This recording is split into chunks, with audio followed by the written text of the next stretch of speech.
बिस्मिल्लाहिर्रहमानिर्रहीम अस्सलाम वालेकुम। दिस इज़ अनिल चौधरी और आप देख रहे हैं लाहौर रियल एस्टेट का ऑफिशियल यूट्यूब चैनल।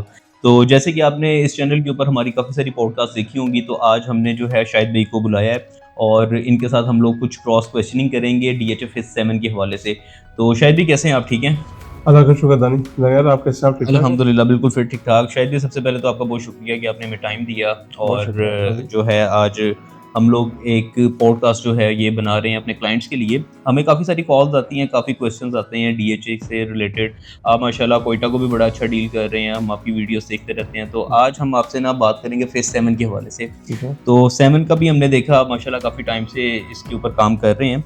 तो इस टाइम फेज़ 7 की करंट क्या सूरत-ए-हाल चल रही है? यहाँ पे क्या प्राइसेज़ चल रही हैं? अगर किसी ने इन्वेस्टमेंट करनी हो तो वो कितने से स्टार्ट ले सकता है और मैक्सिमम यहाँ पे क्या रेट्स हैं? सबसे पहले मेरा नाम शाहिद रियाज़ है। मैं अपना तारुफ करवा दूँ। जी। मेरा नाम शाहिद रियाज़ है। मेरा मोबाइल नंबर है +923028449766। सबसे पहले हमें ये देखने की ज़रूरत है कि हमें आया कि डीएचए फेज़ 7 के अंदर किस पर्पज़ के लिए हमें एंटर होना चाहिए। हुँ। फेज़ 7 के अंदर इस वक़्त हम ड्यूल पर्पसेज़ के लिए यूटिलाइज़ कर सकते हैं। यहाँ पे आप अगर घर बनाने में इंटरेस्टेड हो तब भी फेज़ 7 इस वक़्त जितने भी लाहौर के डीएचएज़ हैं सबसे इकोनॉमिकल प्राइस के अंदर है। और अगर आप यहाँ पे एज़ अ इन्वेस्टर एंटर होना चाहें तो डेफिनेटली एक इन्वेस्टमेंट पॉइंट ऑफ व्यू से भी एक अच्छी एक रिटर्न आपको देखने को मिल सकती है। तो वो लोग के जो ड्यूल पर्पसेस के लिए इसको यूटिलाइज़ कर सकते हैं, उनके लिए phase 7 is one of the best option है, बिकॉज़ इसके अंदर अभी भी तकरीबन कोई फेज़ 6 के प्राइसेज़ पे जाने के लिए 1 से डेढ़ करोड़ का या 2 करोड़ का अभी भी गैप मौजूद है, जो कि फिल होना बाकी है। हुँ, हुँ। तो शायद भाई यहाँ पे आजकल मैंने देखा है कि डेवलपर्स भी बहुत ज़्यादा हैं, यहाँ पे घरों का काम ज़्यादा चल रहा है कि लोग बना रहे हैं और बना के उसको सेल आउट कर रहे हैं। तो आप क्या सजेस्ट करेंगे कि जिसके पास अगर फंड्स हैं, तो वो यहाँ पे प्लॉट लेके होल्ड करे या प्लॉट के ऊपर कंस्ट्रक्शन करके उसको फिर बिज़नेस को अपने आगे लेके जाए? तो क्या चीज़ आप रिकमेंड करेंगे? आई थिंक ये डिपेंड करता है कि क्लाइंट की जो रिक्वायरमेंट है वो किस तरह की है। हुँ, अगर तो आप इसको फ़ौरन वो कंस्ट्रक्शन कर सकते हैं और वो फंड्स को मैनेज कर सकते हैं, हुँ, तो डेफिनेटली इनको as soon as possible construction अपनी कंप्लीट करके उसमें शिफ्ट होना चाहिए, बिकॉज़ हुँ। हम ये देखते हैं कि with the passage of time gradually construction जो कॉस्ट है वो आपकी इंक्रीज़ होती जा रही है डे बाय डे। तो और ज़्यादा रिटर्न आपको किसमें देखने को नज़र आ रहा है? कनाल में, 10 मरला में, 5 मरला में? अच्छा, ऑलमोस्ट मतलब सेम ही है। अगर मैं लास्ट 2 और 3 मंथ्स की बात करूँ तो तकरीबन कोई कनाल के अंदर कोई 1 करोड़ पे ऐड हो चुका हुआ है। हुँ, हुँ। उसके साथ अगर हम 10 मरला कैटेगरी की बात करें तो उसके अंदर भी तकरीबन को 50 से 60 लाख रुपए ऐड हो चुका हुआ है। अच्छा, और एज़ वेल एज़ 5 मरला भी तकरीबन को 15 से 20 लाख ऐड हो हो चुका है। चुका है। तो तो शायद भाई अगर एक अच्छा कैटेगरी प्लॉट देखें हम 1 कनाल का, वो किस प्राइस रेंज में मिल जाएगा? एक अच्छा जो कैटेगरी प्लॉट है वो तकरीबन आपको जो मिलेगा वो तकरीबन को 5.5 करोड़ की ब्रैकेट में मिलेगा। ये 150 फीट रोड के ऊपर होगा, अमेनिटीज़ के करीब भी होगा, एग्ज़ैक्टली कॉर्नर भी वही, हो सकता है। एग्ज़ैक्टली ऐसे ही है। इसमें मैं ये बता दूँ कि जो मिनिमम जो प्राइस रेंज है वो आपकी स्टार्ट हो जाती है तकरीबन 2.5 करोड़ से। ठीक अच्छा, है, ये 2.5 करोड़ से लेकर ये रेट जा रहा है 5.5 करोड़ तक, डिपेंडिंग ऑन लोकेशन। लोकेशन। अच्छा, ये मैं बता दूं कि कुछ लोगों का क्वेश्चन होता है कि जी हम जब मार्केट में जाते हैं तो हमें तो 2.5 करोड़ का प्लॉट नहीं नहीं मिलता। मिलता। अच्छा, ये मैं बता दूं कि ये हमने एक मिनिमम प्लॉट प्राइस रेंज बतानी होती है जो आपको Z2 सेक्टर के अंदर मिल सकता है। तो ठीक है, Z2 सेक्टर के अंदर आपको 2.5 से पौने 3 करोड़ का प्लॉट स्टार्ट हो जाता है ऑन ग्राउंड। ऑन ग्राउंड, जहाँ पे आप ऑन ग्राउंड जिस वक्त चाहें आप कंस्ट्रक्शन करके आप अपना घर बना सकते हैं और मतलब वहाँ पे आप रह सकते हैं। अच्छा मतलब ऑन ग्राउंड भी होगा, पोज़ेशन भी होगा, वो प्रदर्शन भी 2.5 के होगा, बजट में मिल जाएगा। बिल्कुल ऐसे।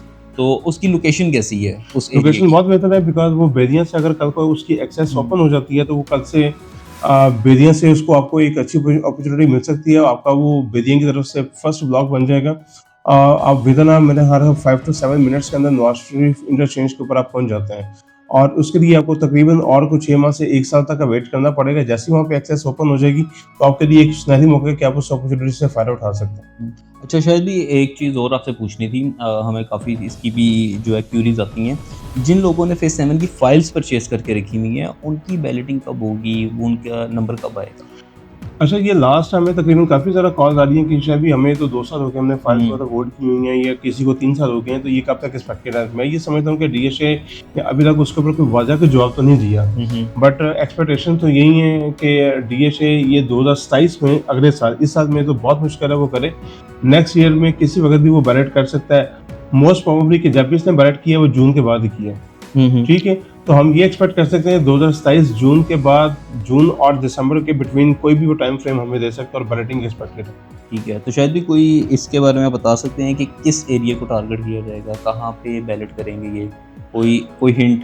To be very honestly nobody knows कि ये कहाँ पे मतलब बैलेट करते हैं। हम लेकिन एक अपना आपके एक hint दे एनालिसिस भी सकते हैं। होंगे ना हम आपका? डेफिनेटली अपने एक हिंट दे सकते हैं, बट ये कोई हतमी मतलब राय नहीं होती उसमें। अनफॉर्चुनेटली हमें मतलब इस तरह की कैंपेन्स भी हुँ। सुनने को मिला कि डीलर कहता है जी ये फाइल आप मुझसे दे दें, ये जो आपका प्लॉट है वो बिल्कुल, इस बिल्कुल, ये कैटेगरी में चीज़ें तो है, होती हैं। इस स्पेसिफिक लोकेशन के अंदर आपको बैलेट होगा और ये प्लॉट आएगा। तो उसपे कई लोगों को मतलब उन्होंने ट्राई भी किया है। तो आई थिंक कि मैं ये समझता हूँ कि हतमी तो कुछ नहीं कहा जा सकता, हुँ। बट वाई ब्लॉक के अंदर जो मोजा करबाट है उसके अंदर मजीद उन्होंने मतलब जो लैंड है वो अक्वायर की है, और मैं ये समझता हूँ कि वहाँ पे मजीद एक्सपेक्टेड है कि वहाँ पे ये बैलेट करेंगे।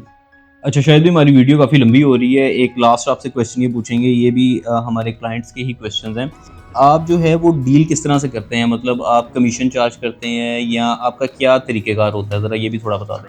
हम जी 1% कमीशन चार्ज करते हैं। हुँ। अब वो डिपेंड करता है, बाज़ हमारे पास सेलर परचेज़र डायरेक्ट होते हैं, बाज़ हमारे पास एक एंड मतलब डायरेक्ट होता है, एक एंड मार्केट का होता है। तो डेफिनेटली हम मतलब एक एंड से मतलब जो कमीशन होता है वो चार्ज करते हैं, और कोशिश करते हैं कि मीटिंग हम क्लाइंट से आपकी मीटिंग करवाएं और आपको फेस टू फेस बढ़ा दिया जाए।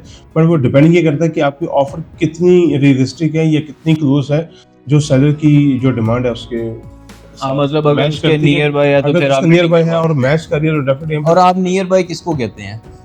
अच्छा, उस पे डिपेंड करता है, उसमें बहुत सारा वेरिएशन है इस बात के फॉर ऊपर कि एग्ज़ाम्पल कि आप 2.5 करोड़ का प्लॉट बेच रहे हैं, तो कितने की ऑफ़र होनी चाहिए जो आप कहें कि यार अब हमें इस पे मीटिंग हो सकती है? हमें बात का ये होता है कि अगर 2.5 करोड़ की अगर आप डिमांड कर रहे हैं तो क्लाइंट कहता है जी मैं 245 से 250 के बिटवीन दे दूंगा। ठीक है। अच्छा, हमें ऑफर आ रही होती है 240 की।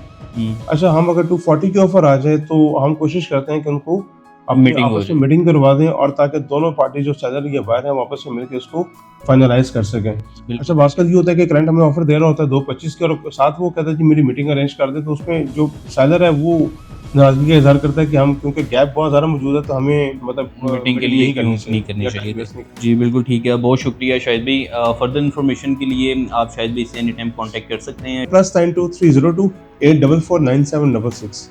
अगर आपके माइंड में किसी किस्म का कोई क्वेश्चन है, आप एनी टाइम जो है शाहिद साहब को कॉल कर सकते हैं। हम इंशाल्लाह कोशिश करेंगे कि बहुत जल्द एक न्यू पॉडकास्ट के साथ आपकी खिदमत में हाज़िर हों।